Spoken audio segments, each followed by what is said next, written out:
ये कोई लोग नहीं है, इन्हें कोई अधिकार नहीं है हमसे प्रश्न करने का। इन्हें अपना गिरेबान झांक के देखना चाहिए। दिल्ली के जो अधिकार हैं वो दिल्ली को दिए जाएंगे।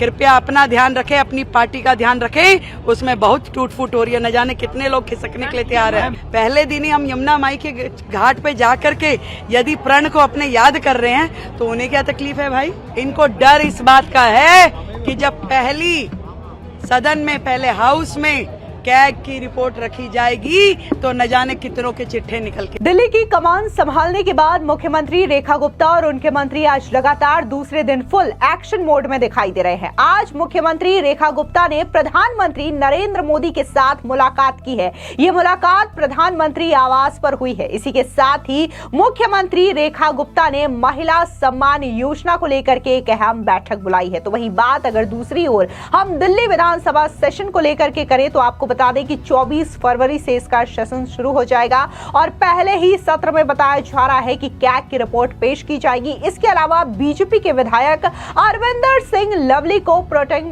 स्पीकर के तौर पर चुना गया है। दरअसल जो प्रोटेम स्पीकर होता है, इन तमाम विधायकों को शपथ ग्रहण करवाया जाएगा। दरअसल आपको बता दें कि कैग रिपोर्ट को लेकर के जिस तरीके से बात सामने आई है, आम आदमी पार्टी की बेचैनी बढ़ी हुई है। लेकिन दूसरी ओर बात अगर हम मुख्यमंत्री रेखा गुप्ता की करें तो उन्होंने पदभार संभालते ही न सिर्फ ताबड़तोड़ फैसले लिए बल्कि यमुना नदी जाकर के मां यमुना का आशीर्वाद लिया। इसके बाद उन्होंने राष्ट्रपति द्रौपदी मुर्मू से मुलाकात की। फिर उसके बाद देश के उपराष्ट्रपति जगदीप धनखड़ के साथ भी एक अहम मुलाकात की है। अब आज रेखा गुप्ता ने प्रधानमंत्री नरेंद्र मोदी के साथ ये अहम मुलाकात की है। इस मुलाकात को काफी ज्यादा खास बताया जा रहा है क्योंकि इसी मुलाकात के बाद रेखा गुप्ता ने महिला सम्मान योजना को लेकर के एक मीटिंग बुलाई है। आपको बता दें कि महिला सम्मान योजना को लेकर के अब बीजेपी ने कहीं ना कहीं जो वादा किया था उस पर अब आम आदमी पार्टी कटाक्ष करती हुई दिखाई दे रही है। बार बार आतिशी इसको लेकर के सवाल पूछ रही हैं कि आखिर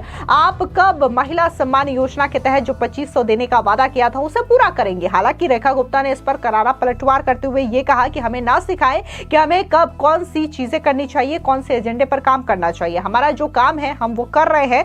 बेहतर हो कि आप अपने गिरबान पर झांक करके देखें। लेकिन आज महिला सम्मान योजना को लेकर के जो मीटिंग बुलाई गई है, बताया जा रहा है कि इसमें कई सारे खाकों पर डिटेल में बैठक हो सकती है और इसके अलावा जो रजिस्ट्रेशन का काम है वो भी शुरू हो सकता है क्योंकि कई सारी खबरें ये भी सामने आ रही है कि 8 मार्च यानी कि महिला दिवस के दिन कई सारी बैंक अकाउंट में महिलाओं के ये 2500 रुपए आ सकते हैं। लेकिन फिलहाल इस पर मुहर नहीं लगी है। देखना दिलचस्प होगा कि मुख्यमंत्री रेखा गुप्ता की ओर से जो मीटिंग बुलाई गई है उसमें क्या फैसला महिला सम्मान योजना को लेकर के होगा। बता दें कि बीजेपी सरकार के इन सब एक्शन से विपक्षी दल यानी कि आम आदमी पार्टी के नेताओं की हवाइयां उड़ी हुई है। खास तौर से 24 फरवरी को लेकर के जब दिल्ली विधानसभा का सेशन शुरू होगा। दरअसल सदन में सीएजी की रिपोर्ट रखी जाएगी जिसमें शराब घोटाले सहित आम आदमी पार्टी सरकार के पिछले 11 सालों का काला चिट्ठा सामने आएगा। बता दें कि बीजेपी के विधायक अरविंदर सिंह लवली को प्रोटेम स्पीकर के तौर पर चुना गया है। खुद विधानसभा के स्पीकर और बीजेपी विधायक विजेंद्र गुप्ता ने इस बात की जानकारी दी है। सुनिए विजेंद्र गुप्ता का ये बयान। नई सरकार, नई उमंग, नया उत्साह, नया जोश और उत्साह और जोश के साथ दिल्ली के लोगों के उत्साह के साथ कदम से कदम मिलाकर चीजें आगे बढ़ रही हैं और उसी लिए मुख्यमंत्री जी के साथ एक मीटिंग हुई है, कुछ बातचीत हुई है और आगे की कार्रवाई जो है वो कैसे चलेगी। सर सत्र बुलाया गया है जी, सत्र में सीएजी रिपोर्ट कब टेबल की जाएगी, क्या रहेगा सत्र का? ये सब आपको शाम तक एजेंडा आ जाएगा हमारा हाउस का। बट क्या सीएजी रिपोर्ट टेबल की जाएगी? ये सब आपके सामने एजेंडा आ जाएगा। स्पीकर को लेकर क्या बात हुई? क्या आपका स्पीकर के लिए नाम? वो भी नाम शाम तक सामने आ जाएगा। ठीक है सर। विभागों को अरविंदर सिंह लवली को बनाया जा रहा है। सर बैठक में तो नहीं थे आप? बैठे नहीं मैं बैठे भी नहीं। विजेंद्र जी, एक मिनट। वहीं दूसरी ओर बीजेपी विधायक विजेंद्र गुप्ता ने दिल्ली की मुख्यमंत्री रेखा गुप्ता के साथ शुक्रवार को एक मुलाकात की। उनके बीच दिल्ली विधानसभा के आगामी सत्र को लेकर के भी चर्चा हुई है। विजेंद्र गुप्ता ने इस मुलाकात की तस्वीरें सोशल मीडिया प्लेटफॉर्म एक्स पर शेयर करते हुए लिखा कि आज मुख्यमंत्री रेखा गुप्ता के साथ बैठक कर आगामी विधानसभा सत्र के एजेंडे पर विस्तार से चर्चा की है। विधानसभा के पटल पर 25 फरवरी को सीएजी की रिपोर्ट पेश की जाएगी। आपको बता दें कि दिल्ली की मुख्यमंत्री रेखा गुप्ता ने शुक्रवार को पूर्व मुख्यमंत्री आतिशी पर पलटवार किया। आतिशी ने भारतीय जनता पार्टी पर चुनावी वादे तोड़ने का आरोप लगाया था। दरअसल आतिशी के आरोपों पर मुख्यमंत्री रेखा गुप्ता ने कहा कि कांग्रेस ने 15 साल और आम आदमी पार्टी ने 13 साल तक शासन किया है। उन्होंने जो किया उसे देखने के बजाय वे हमारे एक दिन पर सवाल कैसे उठा सकते हैं। हमने शपथ लेने के तुरंत बाद पहले दिन कैबिनेट की बैठक की और हमने आयुष्मान भारत योजना को मंजूरी दी है, जिसे आपने रोक दिया था। हमने पहले दिन दिल्ली के लोगों को 10 लाख रुपए का लाभ दिया है। सुनिए और क्या कुछ मुख्यमंत्री रेखा गुप्ता ने कहा। जिन्होंने दिल्ली का सर्वनाश किया, जिन्होंने दिल्ली की जनता के अधिकारों का हनन किया, जिन्होंने केवल नारे दिए, दिल्ली के लिए काम नहीं किए, आज वो एक दिन पे हम पे उंगली उठाएंगे।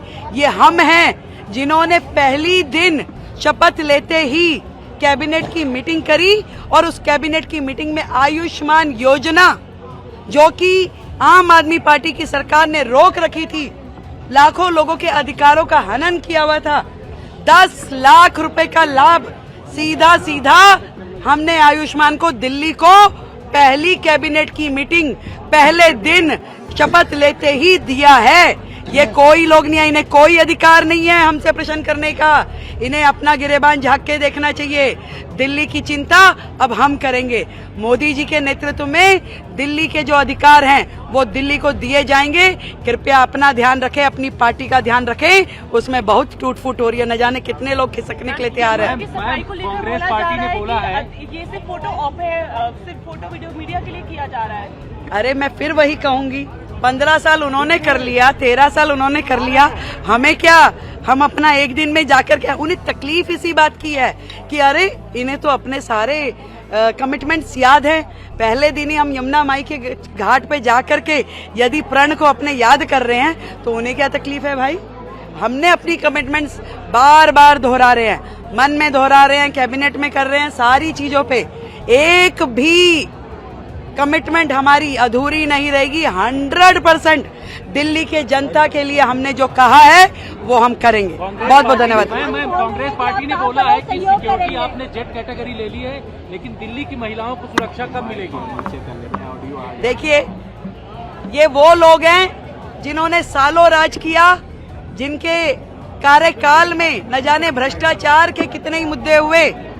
इनको डर इस बात का है कि जब पहली सदन में, पहले हाउस में कैग की रिपोर्ट रखी जाएगी तो न जाने कितनों के चिट्ठे निकल के आएंगे। दरअसल दिल्ली की नई सरकार ने कैबिनेट की पहली ही बैठक में अपना आगे का एजेंडा लगभग क्लियर कर दिया है। कैबिनेट की बैठक के पहले 2 फैसलों से ये साफ हो गया है कि एक तरफ बीजेपी ने चुनाव के दौरान जनता से जो वादे किए थे उन्हें पूरा करने पर सरकार का पूरा फोकस रहेगा और पिछली सरकार के कार्यकाल में जो काम रोके गए थे उसे आगे बढ़ाया जाएगा। वहीं दूसरी ओर करप्शन के मुद्दे पर आम आदमी पार्टी की घेराबंदी भी तेजी के साथ की जाएगी। तमाम मुद्दों पर उनसे अब जवाब भी मांगा जाएगा।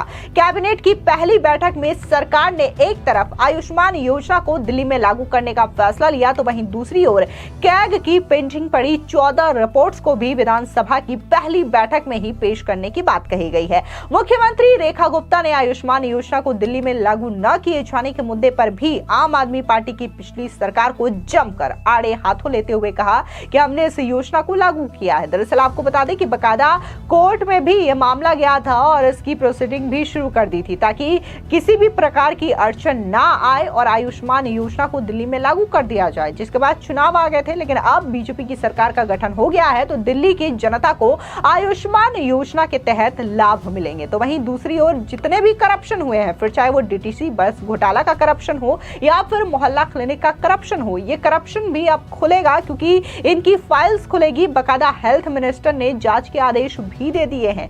फिलहाल इस पूरी खबर को लेकर के आपकी क्या राय है, कमेंट सेक्शन में जरूर बताएं। धन्यवाद।